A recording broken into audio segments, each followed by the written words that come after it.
What's up everybody, just doing a chill video sharing my thoughts on some of the anime and video game figures for the month of April. So pop-up parades are a cheap option if you're on a budget or you're new to collecting. Unfortunately, any figure after April 19th is going to have a price increase.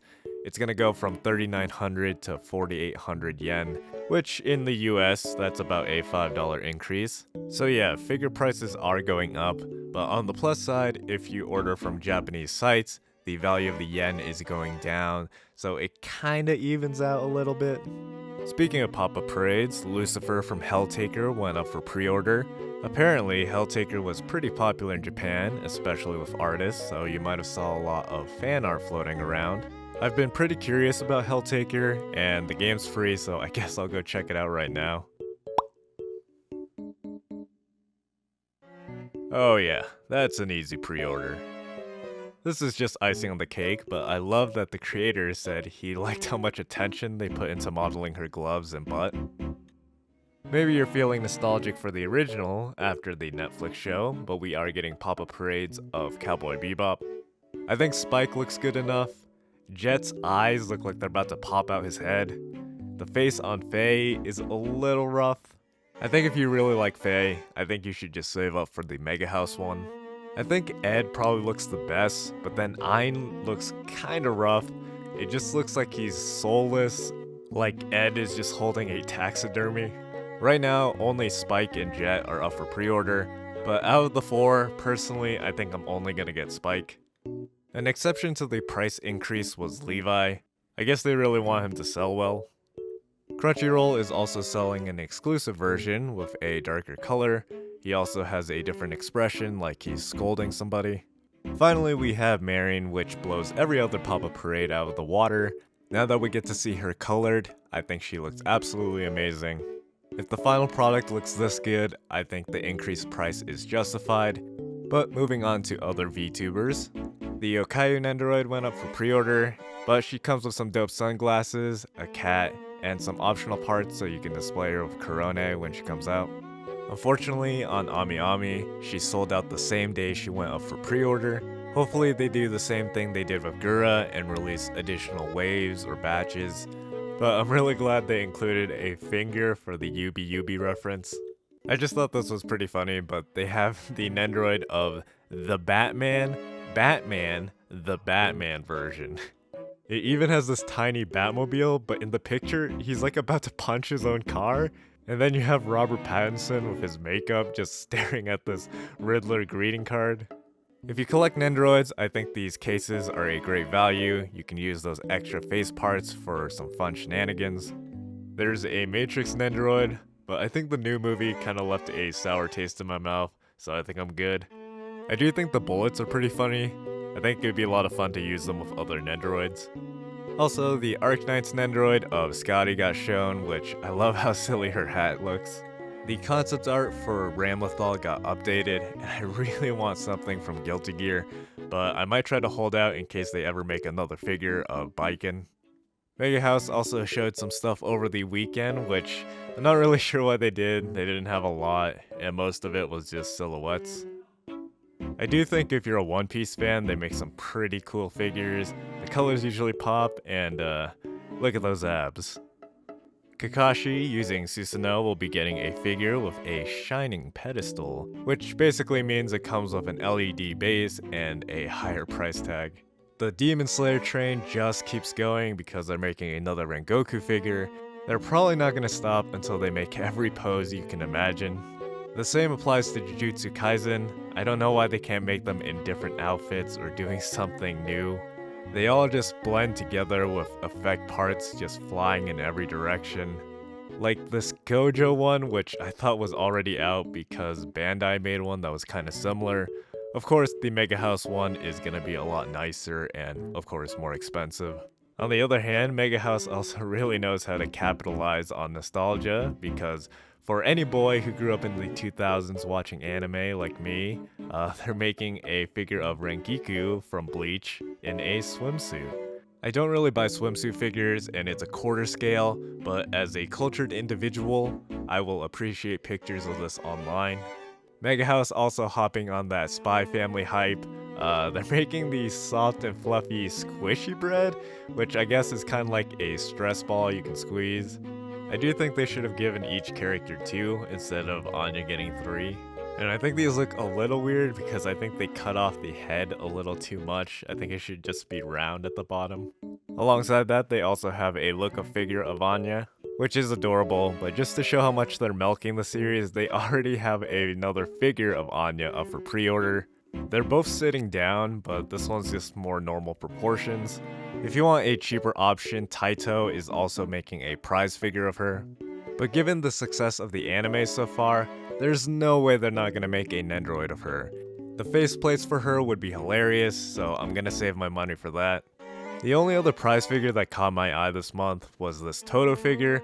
Just like in the show, for some reason, he doesn't get a lot of love.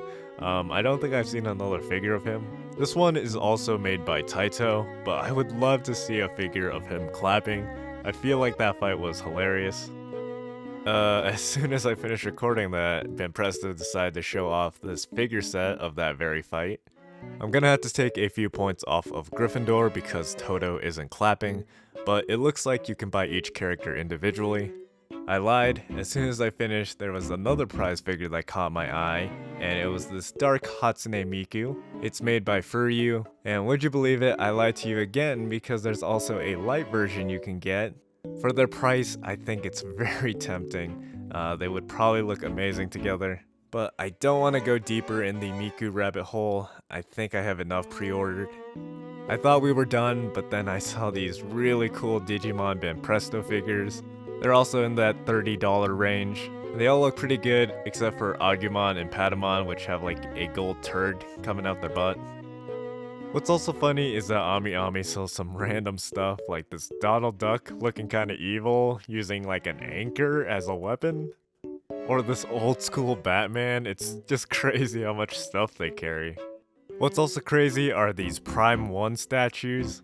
The Attack on Titan one is pretty sick. The glowing eye is a nice touch. I do wish they picked a more aesthetically pleasing Titan to put here.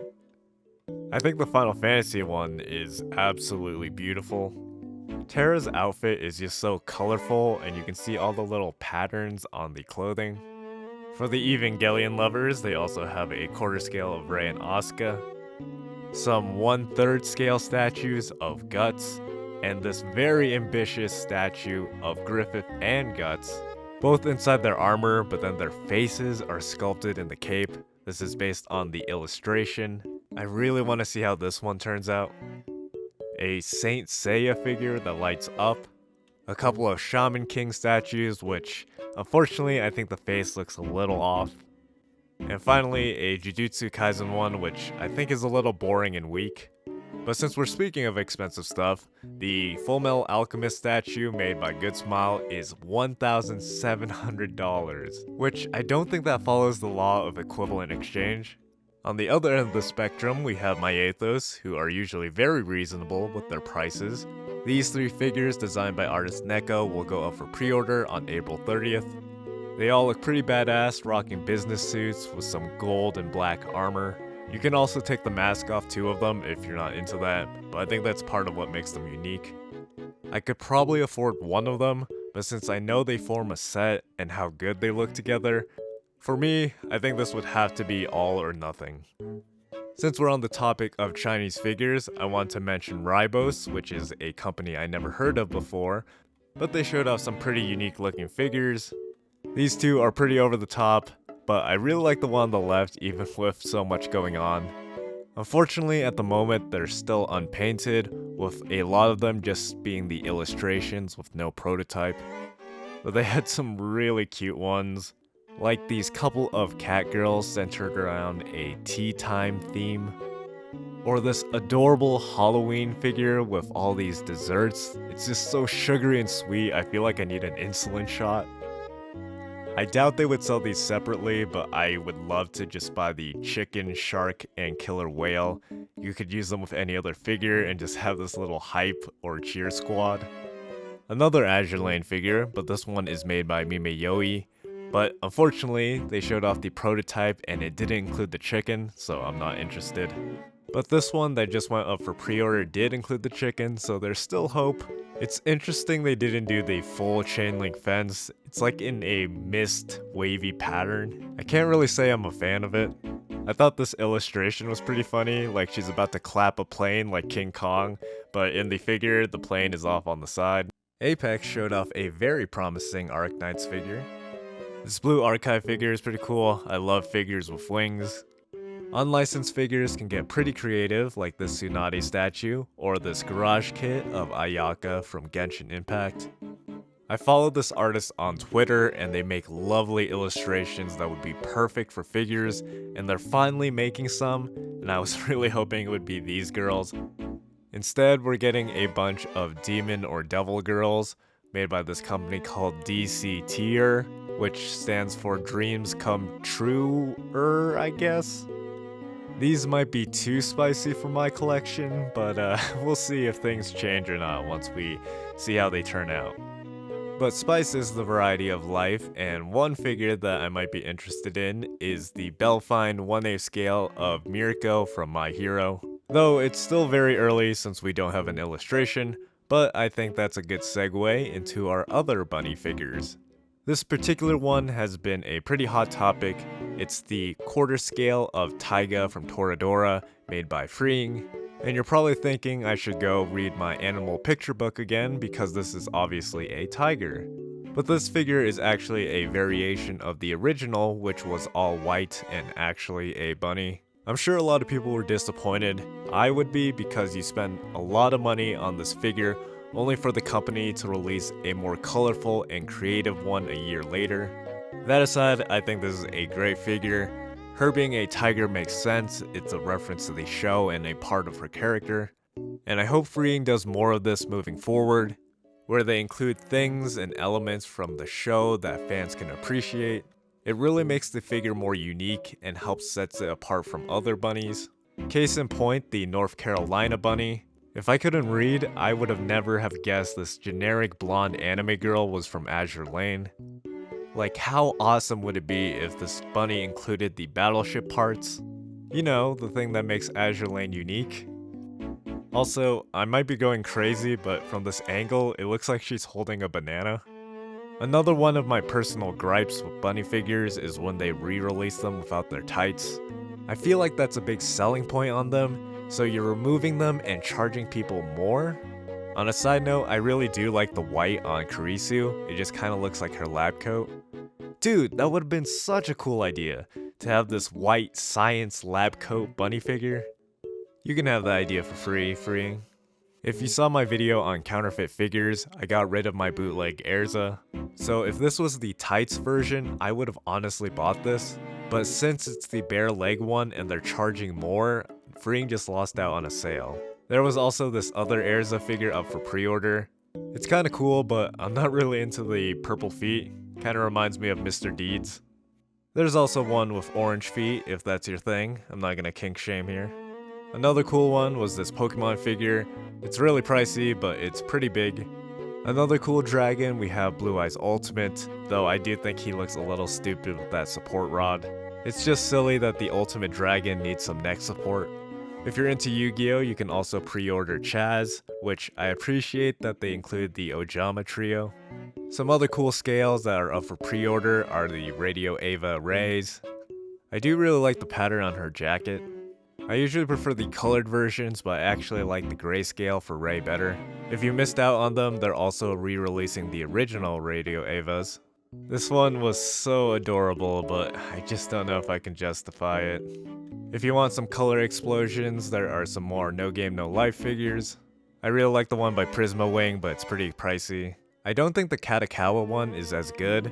She also has a chess piece in her mouth, but from a distance, I really thought she was drooling. Good Smile also had another Miku figure, but for some reason they had like a pop-up parade base. I know a lot of people dislike pop-up parades for that reason, so I don't know why they would put it on a scale. Kotobukiya also had a Tales of Arise figure of Rinwell. I really wish sites like Amiami told you there was an exclusive version. For Rinwell, if you buy her from Kotobukiya, you get Hoodle, the little owl friend. Like, look how cute it looks on her head and in her hood. I think having exclusive alternate colors is fine, but not including accessories is just a whole different story. It just makes me sad that there are people who might order this figure and not know that there's a better version out there, and just feel like you got cheated out of something cool. I think all the Danganronpa figures made by Fat Company are super neat. V3 is my personal favorite. I still don't know if I'm gonna pre-order this though. I already have my Monokuma Nendoroid, which I overpaid, but I kinda wanna use the money towards figures of series I don't have anything for. Pizza Dog also went up for pre-order, and it also comes with Kate Bishop as a bonus. In other news, Date Alive figures will not die. There are 3 new Kurumi figures made by Prisma Wing, Shibuya Scramble, or Eastream, and I don't even care. Since Spice and Wolf is coming back, we have a pretty cute holo figure. This is from that Tact OP Destiny anime. It's pretty new, but I really like the figure. I just love the gold and red. She has a little rose on her head as well. And then we have a Niji Sanji VTuber figure.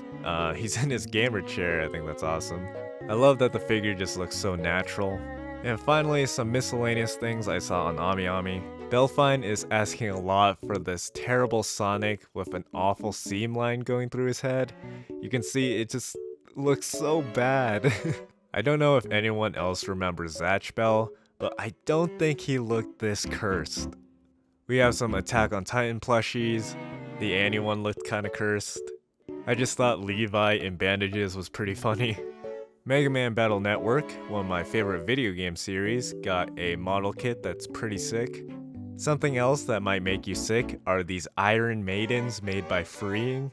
The prices are pretty disgusting, but hey, maybe you really want to torture a figure you hate. Or if you're really hardcore, you can pay more to get a bloody version.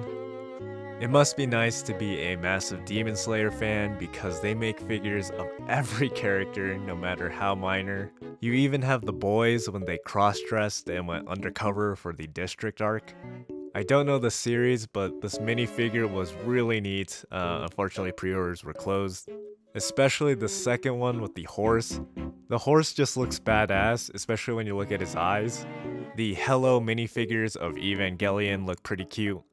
And finally, if you want more utility out of your JoJo figures, Jolene also functions as a pen. Naturally, there's probably a bunch of figures I missed or didn't have time to talk about, but just a heads up, next week I did want to talk about Helltaker more because I think that's a really neat game. But as always, feel free to talk about anything with me down in the comments, and if you made it to the end of this, thanks for watching. Subscribing would be awesome, and I hope to see you on the next video. Bye bye!